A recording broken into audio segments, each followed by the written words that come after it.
عورتوں کے اندرونی معاملات پر گفتگو کرنا اور اس پر شعر و شاعری کرنا، اور فحاشیت کی طرف خصوصیت کے ساتھ کچھ شعر ایسے ہوتے ہیں جن سے شہوت کو ابھارا جائے۔ میرے عزیزو، یہ تمام باتیں اس آیت کے اندر ہیں۔ اللہ نے فرمایا ایسی بری بات کا علل اعلان کرنا اللہ رب العزت کو سخت ناپسند ہے، سخت ناپسند ہے۔ ایک حدیث میں نے پڑھی، آپ سب توجہ رکھیں میرے عزیزو، بچوں جوان۔ فحاشی کی باتیں عام طور پر لوگ بیٹھ کر کے ڈسکس کرتے ہیں، جانتے ہیں اس کا انجام کیا ہونے والا ہے؟ تم سوچتے ہو کہ ٹھٹا مار کر کے ہنس دیے، فلاں عورت کے اندرونی معاملات پر ہم گفتگو کریں، فلاں لڑکی کی فگر کے بارے میں بات کریں، معاذ اللہ۔ ایسے بہت ساری چیزیں ہیں جو غلاظت ہے، اس کو علل اعلان آدمی کر رہا ہے۔ اس کا انجام کیا ہے؟ حدیث پاک میں ہے، فرمایا گیا جب وہ مرتا ہے تو اس کے منہ سے ایک اتنی تیز بدبو نکلتی ہے جس سے جہنم بھی کانپنے لگتا ہے۔ یہ ہو سکتا ہے کہ سامنے والوں کو نہ سونگھنے میں آئے جو اس وقت میت کے ہیں، لیکن یہ باطنی بدبو اس کے منہ سے نکلتی ہے جس سے جہنم کانپنے لگتا ہے۔ اتنی خطرناک بدبو اس کے منہ سے نکالی جائے گی۔ جو اپنی زندگی میں فحش کلامی کرتا تھا، میرے عزیزو، گناہ کس سے نہیں ہوتے ہیں؟ گناہ بہت سارے لوگوں سے ہو جاتے ہیں، لیکن ان گناہوں کا اظہار کرنا اپنی زبان سے یہ غلیظ گناہ ہے، سخت ترین گناہ ہے۔ تم لوگوں کے سامنے بیٹھ کر کے جب بیان کرو گے تو اس کا مطلب یہ ہوا کہ اللہ کو تم سینہ زوری کر رہے ہو، اترا کر کے بتا رہے ہو، دیکھ میں نے چھپ کر کے کیا بھی اور سب کو بتا بھی رہا ہوں، کون میرا کیا کر لے گا، معاذ اللہ رب العالمین۔ تو گویا کہ تم رب ذوالجلال سے کوئی خوف نہیں رکھتے۔ مومن کی شان یہ ہے کہ انجانے میں بھولے میں گناہ ہو گیا تو سر جھکا کر کے چلتا ہے، شرمندگی سے ڈرتا ہے، کہیں میرے مولا کی پکڑ نہ ہو جائے، رات میں مجھ سے ایسے خطا ہو گئی ہے، مجھ سے غلطی ہو گئی ہے، گناہ ہو گیا ہے۔ اب وہ دن بھر شرم سے چلتا رہتا ہے، شرماتا رہتا ہے، میں آسمان کی طرف منہ کیسے اٹھاؤں، رب تبارک و تعالی مجھ سے خفا تو نہیں ہے، ناراض تو نہیں۔ یہ فیلنگ مومن کی ہوتی ہے، لیکن جب کسی کے دل سے ایمان رخصت ہو رہا ہوتا ہے تو وہ گناہوں پر فخر کرنے لگتا ہے۔ کل رات میں نے جو کیا اچھا ہی کیا، کون سا برا کام کیا، اور پھر 4 لوگوں کو اپنے گناہ پہ گواہ بھی بناتا ہے۔ اس چیز سے، اس حرکت سے ہمیشہ بچتے رہے۔ گناہ کرنا اور ہے، اظہار گناہ اور بڑا گناہ ہے۔ دوسری چیز، فحش کلامی، یعنی مذاق میں بھی ہو، ایسا مذاق کرنا جس میں غلاظتوں کا ذکر آئے، چاہے وہ شہوت کی باتیں ہوں، عورتوں کی باتیں ہوں، مردوں کی باتیں ہوں، اس طرح کی باتیں کرنا جو آپ اپنے ماں باپ کے ساتھ اور اپنے بیٹے بیٹیوں کے ساتھ کرنا مناسب نہیں سمجھتے۔ یہ وہ فحش کلامی ہے جو دوستوں کے ساتھ اکثر لوگ کر جاتے ہیں۔ میرے عزیزو، ایک اس میں سے ایکسیپشن ہے، اس کو فحش نہیں کہیں گے، فحش نہیں۔ مثال کے طور پر شادی شدہ مرد اپنی بیوی سے ہم کلام ہے تنہائی میں، اور وہ آپس میں ایک دوسرے سے اپنے پرسنل معاملات میں بات کرتے ہیں، تو وہ اس آیت کے انڈر میں نہیں ہے، اس کی اجازت ہے ان کے لیے، وہ اس آیت کے انڈر میں نہیں ہے۔ مرد اپنی عورت کی تعریف کرے، اگر اس کے چہرے کی، اس کی خوبصورتی کی تعریف کرے، تو یہ اس آیت کے انڈر میں نہیں آئے گا کہ برائیوں کا اس نے علل اعلان تذکرہ کیا، نہیں۔ وہی اپنی بیوی کے ساتھ گزارے ہوئے معاملات دوسرے دن آ کر کے دوستوں کو بتاتا ہے تو یہی گناہ بن جائے گا۔ اپنی بیوی سے تذکرہ کرے گا، حلال ہے، لیکن جب دوسروں کے سامنے آ کر کے ان چیزوں کو بیان کرے گا تو یہ حرام ہے، اور وہ گناہ کر رہا ہے، بری بات کو علل اعلان کر رہا ہے، حالانکہ اس کے لیے حلال تھا، لیکن یہ ذکر اپنی بیوی کے ساتھ کر سکتا تھا۔ یہی چیز عورتیں اگر اس طرح کی حرکتوں میں مبتلا ہیں کہ چاہے تم اپنے شوہر کے ساتھ جس طرح سے بھی رہو، حلال طریقے سے اسلام نے جو اجازتیں دی ہیں تم زندگی گزارو، ان کے ساتھ رات گزارو، لیکن رات کے معاملات کو اگر عورتیں 4 عورتوں میں بیٹھ کر کے بیان کرتی ہیں تو بھی وہ اس آیت کے انڈر میں آتی ہیں۔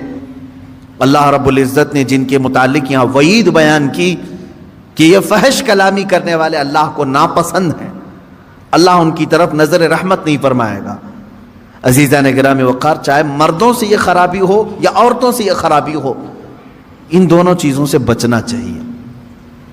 شرم و حیا کے پیکر بنو، ان چیزوں کا تذکرہ زبان پر لانے سے تھوڑا بچتے رہو۔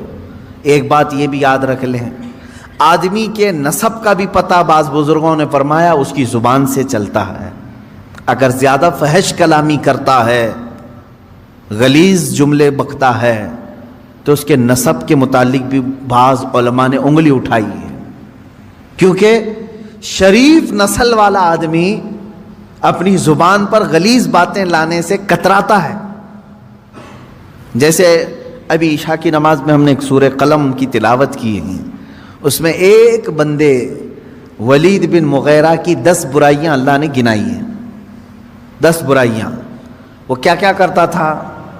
حضور پاک صلی اللہ تعالیٰ علیہ وسلم کو گالیاں دیتا تھا، رسول پاک صلی اللہ تعالیٰ علیہ وسلم کو کبھی جادوگر بولتا تھا، وہ کہتا کہ کبھی ان کو مرگی آتی ہے، بیمار ہیں، یہ سب جملے بکتا تھا۔ یہاں تک کہ حضور صلی اللہ علیہ وسلم جب آیتیں تلاوت کرتے تو یہ کہتا یہ تو پرانے لوگوں کی لکھی ہوئی آیتیں کہیں سے چرا کے تم لائے ہو، تو اس طرح کے جملے کہتا تھا۔ تو قرآن نے اس کے متعلق کیا بتایا؟ وہی جو ابھی میں نے جسٹ تھوڑی دیر پہلے کہا، فحش کلامی جو ہے وہ نسب کے اوپر شک پیدا کرتی ہے۔ قرآن نے کہا عتل بعد ذلک زنیم، یہ وہ شخص ہے جو زنا سے پیدا ہوا ہے، جو رسول مختار صلی اللہ تعالیٰ علیہ وسلم پر ایسی باتیں کر رہا ہے، جھوٹے الزامات لگا رہا ہے، تہمتیں لگا رہا ہے، اس کے نسب میں خرابی ہے۔ ولید بن مغیرہ مشہور شخص ہے، اور جب قرآن نے یہ بیان کیا تو دوڑتا ہوا اپنی ماں کے پاس گیا، کہا قرآن نے میری برائیاں گنائی اور یہ بھی کہا ہے کہ میں زنا سے پیدا ہوا ہوں، میرے باپ کا نام تو مغیرہ ہے۔ اپنی ماں کو گرا دیا، اس کے سینے پر بیٹھ گیا، کہا سچ سچ بتا میں کس کا بیٹا ہوں۔ اس کی ماں نے کہا بیٹا ولید، تو اگر مغیرہ کا ہی بیٹا ہوتا تو اپنی ماں کے سینے پہ چڑھ کے نہیں بیٹھا ہوتا۔ بات در حقیقت یہ ہے، بکریاں چرانے والے ایک آدمی سے مجھے عشق ہو گیا تھا، میں نے اس کے ساتھ بدکاری کر لی، میں نے اس چرواہے سے زنا کر لیا، اسی نطفے سے تو پیدا ہوا۔ ماں نے اس شک کو بھی دور کر دیا، قرآن نے جو بتایا وہ حق ہو کر نکلا۔ یہاں سے پتہ چلتا ہے کہ ہر گستاخ رسول کا نطفہ پلید ہے، جو رسول کریم صلی اللہ تعالیٰ علیہ وسلم کی طرف انگلی اٹھائے اس کے نسب میں خرابی ہے۔ اور دوسری بات جو میں نے ابھی بتائی، فحش کلامی کرنے والا، غلیظ باتیں کرنے والا، وہ بھی اپنے نسب پر شک پیدا کر دیتا ہے لوگوں کے دل، اس لیے گالی گلوچ زیادہ نہ کریں۔ لوگ تمہارے خاندانوں کو پہچانیں گے تمہاری زبان سے، تمہارے کلمات سے، تمہارے جملوں سے۔ تمہارے خاندانوں کو اگر محفوظ لوگوں تک پہنچانا ہے، اچھے خاندان کا ہونے کا پتہ دینا ہے، زبان کو سنبھال کر کے رکھو۔ اگر تمہاری زبان بہکتی ہے، بات بات پر گالی سے بات کرتے ہو، تو پھر اہل علم تو سمجھ جائیں گے، عام لوگ سمجھیں یا نہ سمجھیں، ہم سمجھ جائیں گے، یا جو اہل علم ہیں وہ سمجھیں گے کہ اس کی زبان پر جو غلاظتیں ہیں اس میں کسی اور کی خطا بھی ہو سکتی ہے، اس کے نسب کی خرابی ہو سکتی ہے، خاندان کا پتہ دیتی ہیں ایسی چیزیں۔ اب آگے بڑھتے ہیں، اللہ رب العزت فرماتا ہے ان تبدو خیرا او تخفوہ عن سوء فإن اللہ کان عفوا قدیرا، اگر تم کوئی بھلائی علل اعلان کرو یا چھپ کر، یعنی کوئی بھی بھلائی، اب دیکھیں اس سے پہلے برائی کا تذکرہ ہوا، برائی اگر ہوئی تو علل اعلان ہرگز نہیں، اللہ پسند نہیں کرتا، لیکن بھلائی اگر تم علل اعلان کرو یا چھپ کر کرو، دونوں بھی اللہ قبول کرے گا، اللہ دونوں چیزوں کو پسند کرتا ہے۔ کچھ بھلائیاں ایسی ہیں جن کو علل اعلان کرنا ہے، اور کچھ بھلائیاں ایسی ہیں جن کو چھپا کر کرنا ہے۔ نیکیاں جو ہے نا سب چھپانے کا حکم نہیں ہے، بعض نیکیاں وہ ہیں جن کو علل اعلان کرنا ہے. نماز چھپ کر پڑھنے کا حکم نہیں ہے ہمیں. سارے لوگوں کی نظروں میں آ کر کے جماعت سے نماز ادا کرو, علل اعلان کرو یہ نیکی. زکوٰۃ دینے کا بھی حکم یہ ہے, چھپا کر کے نہیں, دکھا کر کے دینا افضل ہے زکوٰۃ. باقی جو خیرات ہے, نفل خیرات, ایسا دو کہ دوسرے ہاتھ کو خبر بھی نہ ہو. دیکھیں آپ, نیکیاں بعض علل اعلان کرنا ہے اور بعض چھپا کر کے. نماز اگر کوئی کہتا ہے نہیں میں اپنے روم میں پڑھ لیتا ہوں, میں بند کر کے اکیلا پڑھ لیتا ہوں, منع کیا گیا ہے کہ یہ نیکی چھپ کر کے نہیں, دکھا کر کرنی ہے, علل اعلان کرو. اس کی وجہ کیا ہے؟ کئی وجوہات ہیں. میرے عزیزوں, مسجدوں میں اذان دے کر تمہیں بلایا جا رہا ہے, اقامت بول کر کھڑا کیا جا رہا ہے, صفوں میں ترتیب دے کر کے تمہیں نماز پڑھائی جا رہی ہے ہر مسجد میں. کیوں؟ نماز تو تمہارے گھر میں بھی ہو سکتی ہے. اس کی وجہ یہ ہے کہ یہ اللہ کا فرض ہے. تم گھر میں پڑھتے ہوں گے, لیکن اگر تم سامنے نہیں آئے تو سارے مسلمان